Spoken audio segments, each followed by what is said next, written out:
Oh, g'day, Mr. Fitch here. Hope you're going well. G'day everyone, hope you are well. This short little tutorial video, I'm going to show you the starting point of how to build this little box. Now, I'll have some classes that will be doing this in Autodesk Inventor and some will be doing it on Onshape. Very much the same kind of software, so please follow along and you should be all good to get going. So, the drawing I will provide to you looks like so.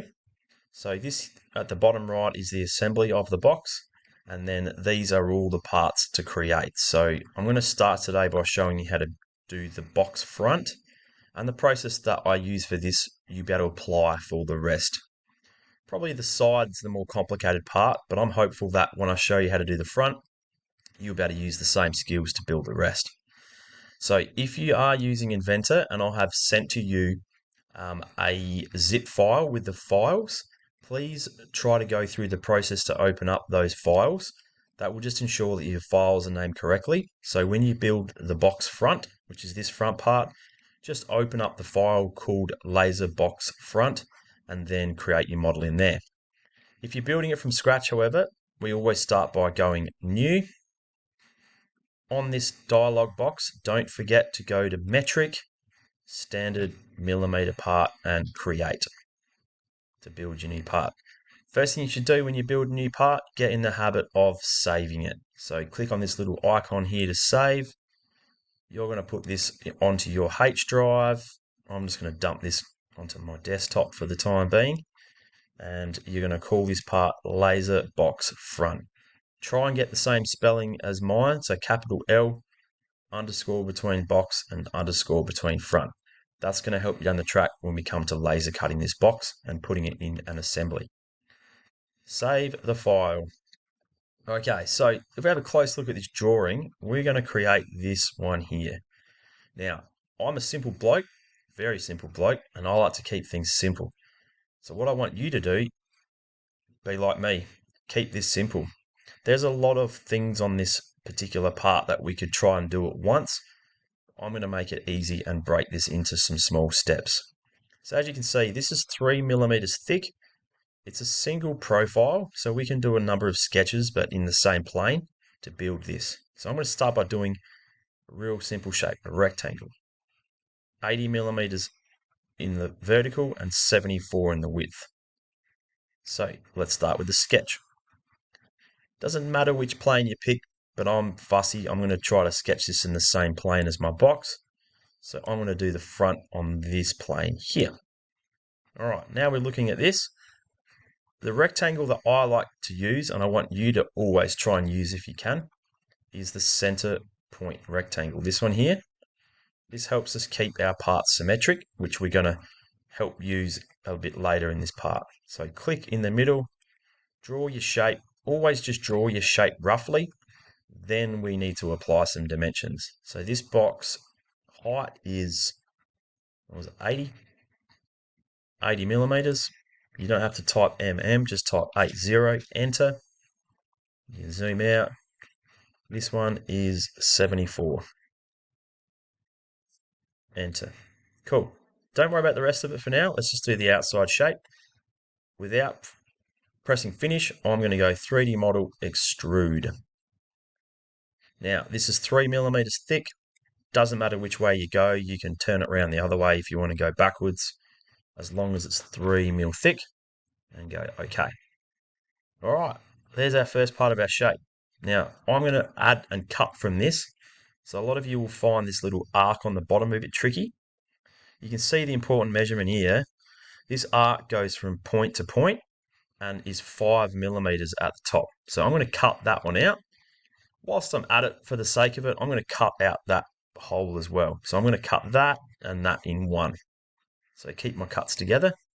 So again, once I got the shape, press on sketch, click on this face. Now I'm going to draw my arc first, and I'm going to use 3-point arc is the best one here. The way this one works is you click on your starting point and then your end point. Make sure you click right on the end, and then you can drag up the height. As always, don't worry about how high it is, just draw it roughly to start with. Then we're going to add a dimension. and the dimension's going to be from this line. So you can click on that line, then click on that point. Drag it across, click to place it, and type in 5 for there. Turns blue because that gives it all the information it needs. Now don't forget here, to cut out that profile there, I also need to draw a line between there and there. You have to have a closed profile. Now I've got that, that's going to cut out.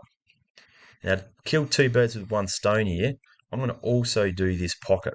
The pocket you can see is 29.5 wide by 2.7 high. It's centered in the middle of my part and 15 mil off that edge there. So back here, I'm going to do I can use another center rectangle if I want. I'm going to draw this roughly in place, chuck it there. Next thing, once it's in place, let's dimension it. So that line there is 29.5. 29.5, enter. From the drawing, this here is 2.7. I think that's correct. Yeah, 2.7, 29.5. It's 15 millimeters off the bottom edge. So with the dimension tool, I can click on that bottom edge there and the bottom edge there. And that was 15. There we go. Now the last little thing here, you can see that this needs to be in the center of my part. So at the moment, if I press escape to get out of my dimension tool, you can see that this is now just floating left and right. Now what I like to do, because I like symmetry, I'm actually going to draw a line here. Now, if I go to the line tool, I can draw that line. I can pick up now the midpoint. Now I can go to the center of my rectangle, or I can go to the midpoint of that line. I'm going to draw that line to the center of my part. Equally, I could have drawn that line from there to here. Doesn't really matter. What I'm trying to do is use this line to straighten up this pocket. So what I can now do is make this line vertical. So this is the vertical constraint. Press on vertical, and then I can click on that line and it will pull it straight. So you can see there now, that has to be centered because that line is in the center. It's vertical. Happy days. Just take note, one little tricky point here. I've made that vertical, but sometimes depending on how you do your model, sometimes vertical and horizontal get mixed up. So just take note, if I go horizontal on that one, it's going to give me an error because it can't be horizontal.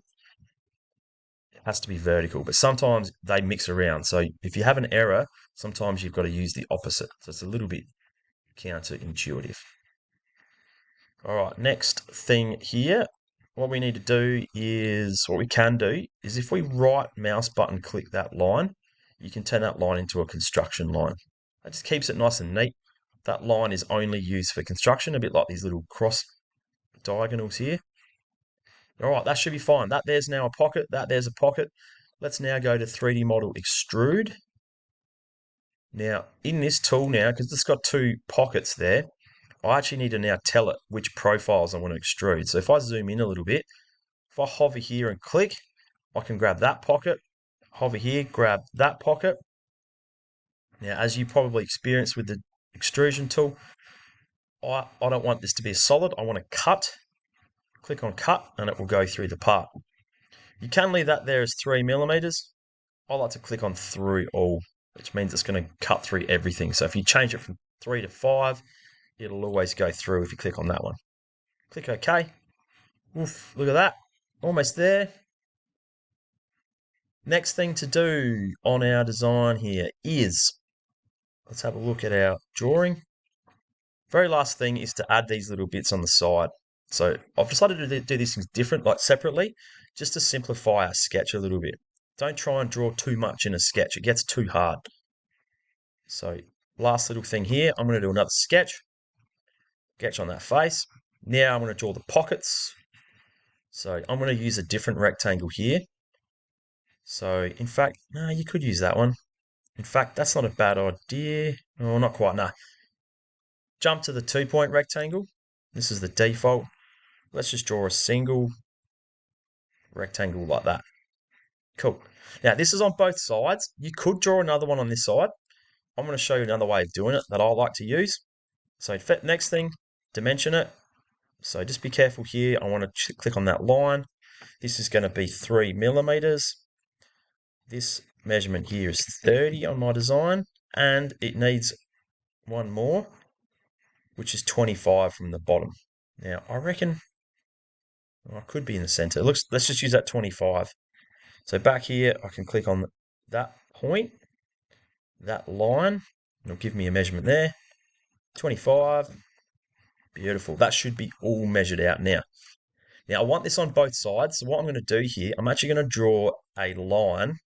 I'm going to get the midpoint of this line and just draw a vertical line up like that.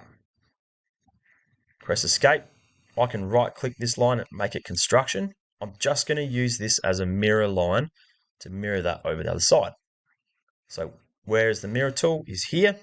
Click on mirror. The first thing to choose to mirror is what it says down here. Select geometry to mirror. What do you actually want to mirror? I can click and drag a window around that pocket so it picks up that whole rectangle. Next, click on mirror line. And as you guessed it, I'm going to click on that line and then press apply and it mirrors it. Cool. That's super handy being symmetrical, and that's why I started my design from the center, because if I change this 30 to 25, they both move together. So that's kind of cool. Saves me on doubling my information. Nice and symmetrical. Okay, last step, 3D model, extrude. Remember to click on that profile and that profile. This is now going to go that way. That looks good. 3 millimeters is the distance of my material. I can go 3, or I can click on 2. And then if I go 2, I can choose that face and it will extrude to that face. That looks good. Click on the tick. Happy days. There's your design. Looks like a smiley face. Very good. All right. Make sure you save your work. Great. Laser box front is done. Well done. You built the first part. Now, the next drawing to work on is this one. So no different to what I've just done. You must create it as a new file. So file new, or if you've got my little file pack, open up laser box side and start creating this one. This one's slightly different. A few little things to point out on this one. This pocket on the bottom doesn't go, this arc doesn't go from here to there. It's in a little bit. So just be careful of that. You'll need to put this 3 millimeter dimension on there. It's a little bit different from the front. This also has a hold in the corner and a fillet. So I would add that as a fillet at the end. I would add that. In fact, I would do the same as my current one. I would cut these ones out as a separate sketch. So remember, keep this simple. There's a lot of information here. Break it into smaller steps. And all the best. Cool. All right. Happy days. Hopefully you build that one well. And yours looks like mine. Oh, great, Mr. Fitch. That's really good. Cool. Good luck, folks. Cheers. All the best with your modelling.